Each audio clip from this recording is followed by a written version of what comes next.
In November of 1943, a tiny coral atoll in the Central Pacific became the place where the Imperial Japanese Navy's confidence in static island defense was broken forever. The atoll was called Tarawa, part of the Gilbert Islands, and its main island, Peleliu, measured barely 2 miles long and half a mile wide, an area smaller than New York City's Central Park.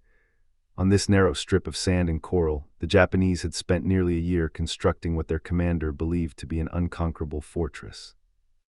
Rear Admiral Keiji Shibasaki, the officer in charge of the garrison, told his men that it would take 1 million American soldiers 100 years to take Tarawa. 76 hours later, the island was in American hands and Shibasaki was dead.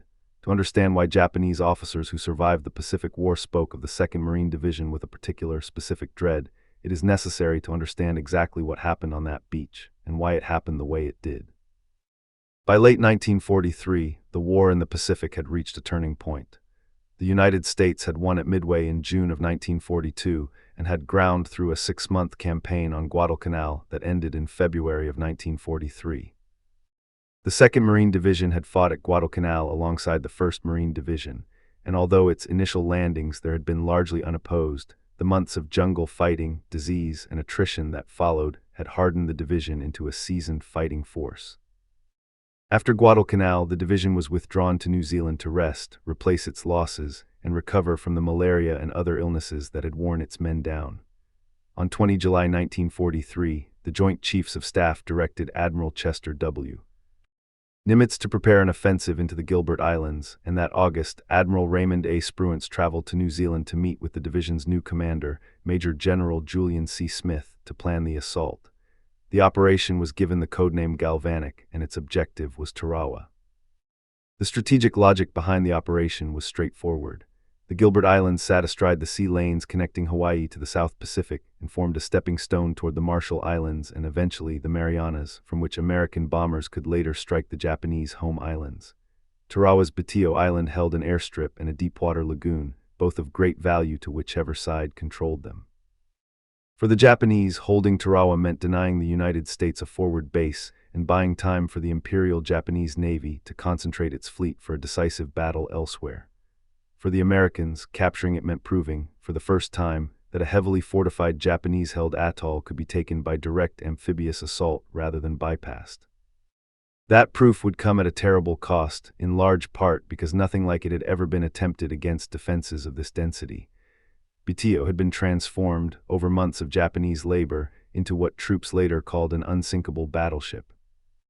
Shibasaki commanded roughly 2,619 men of the Special Naval Landing Forces, elite troops of the Sasebo 7th and 6th Special Naval Landing Forces, supported by a 4th Fleet construction unit. Alongside them worked more than 2,000 Japanese and Korean laborers, men who had spent nearly a year pouring concrete, welding steel, and stacking coconut logs into bunkers, pillboxes, and gun emplacements. 14 large coastal defense guns ringed the island, including 8-inch naval guns that had been captured from the British at Singapore in 1941 and shipped to the Pacific to guard Japan's new perimeter. Machine gun nests were interlocked so that no stretch of beach could be approached without crossing multiple fields of fire, and the defenders had built their positions low and thick, covered with sand so that they were nearly invisible from the sea and from the air. Before the invasion, American planners believed that a sufficiently heavy bombardment could simply obliterate the defenses ahead of the landing. For a week before 20 November 1943, aircraft of the 7th Air Force and carrier planes struck the island, and on the morning of the landing itself, naval gunfire from a task force built around 3 battleships added to the weight of high explosives falling on Batio. Rear Admiral Howard Kingman, in command of the Fire Support Group, intended to use the combined power of long-range bombers based in the Ellis Islands together with battleship guns to crush the Japanese positions before a single Marine set foot ashore. Altogether, it has been estimated that roughly 6 million pounds of bombs and naval shells struck the island before the landing craft ever reached the reef. It was, by the standards of the Pacific War to that point, one of the heaviest concentrated bombardments yet delivered against so small a target. It was not enough. The Japanese bunkers had been engineered specifically to absorb this kind of punishment, built from reinforced concrete, coconut logs, and packed coral sand in layers thick enough to withstand direct hits from all but the largest naval shells.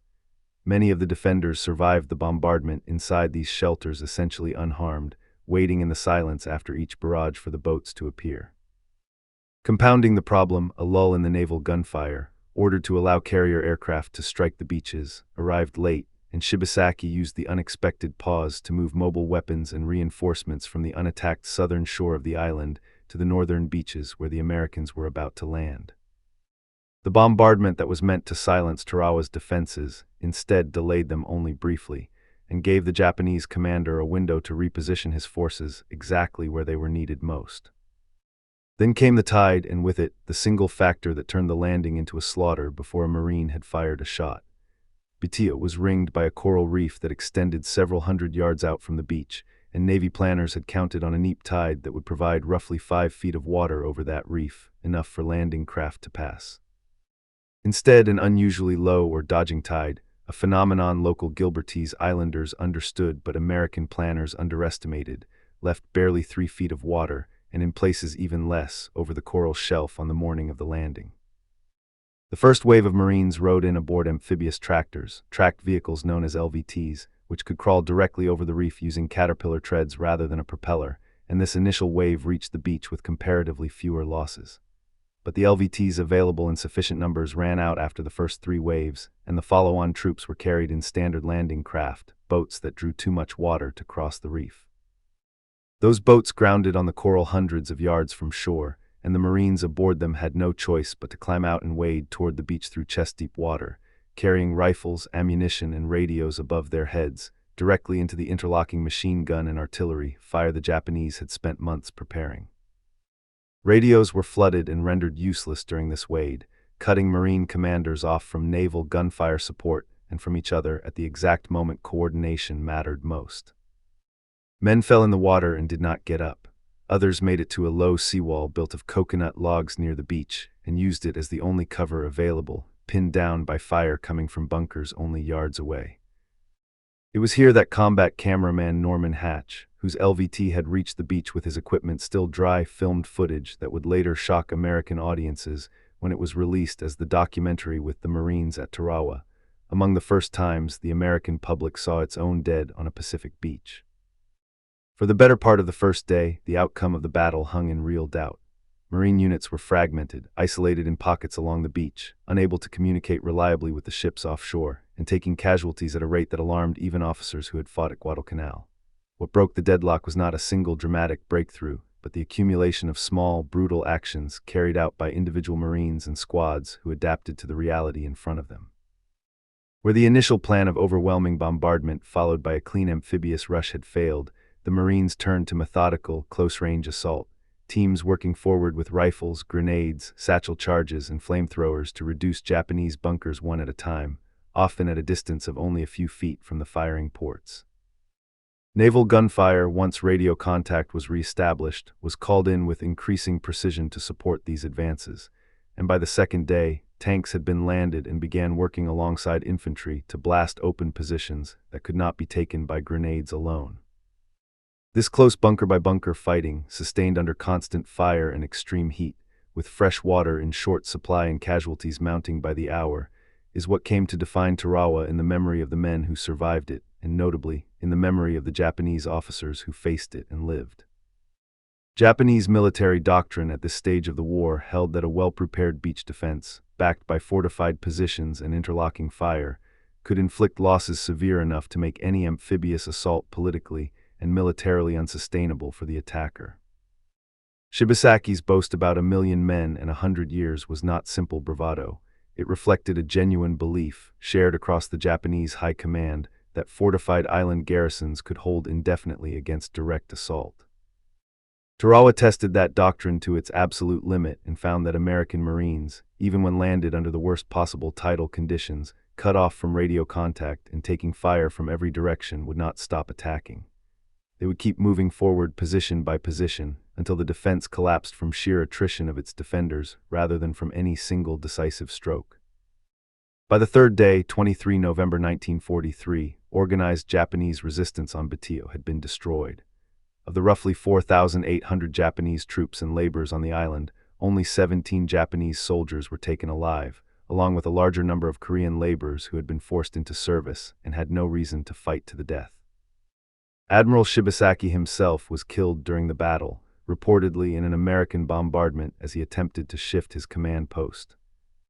Marine losses were also severe, just over 1,000 killed and close to 2,300 wounded in 76 hours of fighting, a casualty rate that, in proportion to the number of men engaged, rivaled or exceeded that of the entire 6-month Guadalcanal campaign.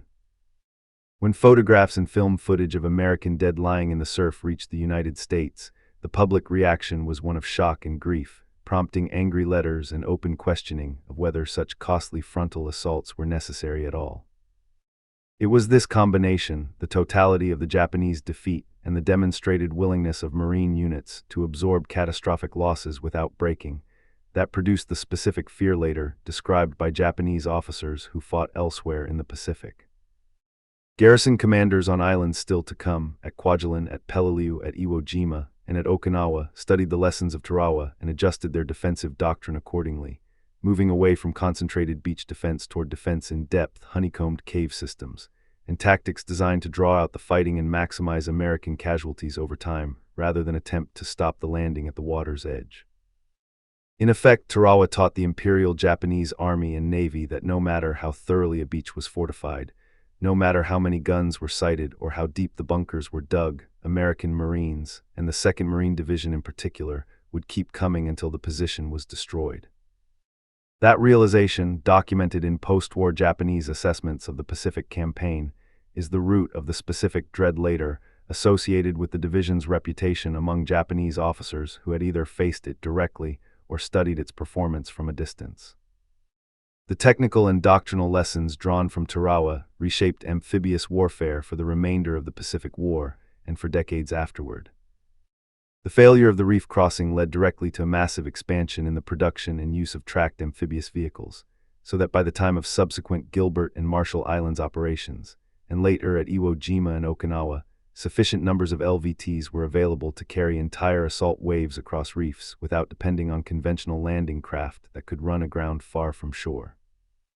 Naval gunfire doctrine was also revised, moving toward longer, more sustained bombardment periods and closer coordination between ship fire, air support, and the infantry actually fighting ashore, informed directly by the communication failures that had isolated Marine units on Tarawa's beaches. Tidal prediction for amphibious operations was studied far more carefully afterward, incorporating local knowledge of reef conditions rather than relying solely on standard tide tables, a direct response to the miscalculation that had stranded so many landing craft short of the beach. The 2nd Marine Division itself went on to fight at Saipan and Tinian in 1944, and later took part in the occupation of Nagasaki following Japan's surrender in 1945, carrying forward the reputation it had earned in the coral sand of Batio. Its performance at Tarawa became a foundational case study at Marine Corps schools and at military academies studying amphibious doctrine, examined for both its costly failures in planning and its extraordinary example of small unit initiative under fire. The lessons of the reef crossing, the value of massed close air and naval support tightly coordinated with ground troops, and the doctrine of methodical bunker reduction using combined arms at the smallest tactical level, remain part of the foundation of modern amphibious assault training used by the United States Marine Corps and Allied forces to this day. What made Tarawa matter in the end was not simply that an island was captured. It was that a fixed, deeply prepared defense, built by engineers who had a full year to plan it and construct it, and defended by elite troops who believed absolutely in the strength of their position, was broken by an infantry force that refused to stop attacking even when every material advantage of surprise, timing, and terrain had turned against it. Shibasaki's claim that 1,000,000 men could not take Tarawa in 100 years was answered, not with 1,000,000 men, but with roughly 18,000 in under 4 days. For the Japanese officers who reviewed what happened on that beach, the lesson was not about coral reefs or coastal guns. It was about what kind of enemy they were now fighting and what it would take to stop them. That lesson, learned in the sand of Batio Island in November of 1943, would shadow every island battle that followed until the war's final end.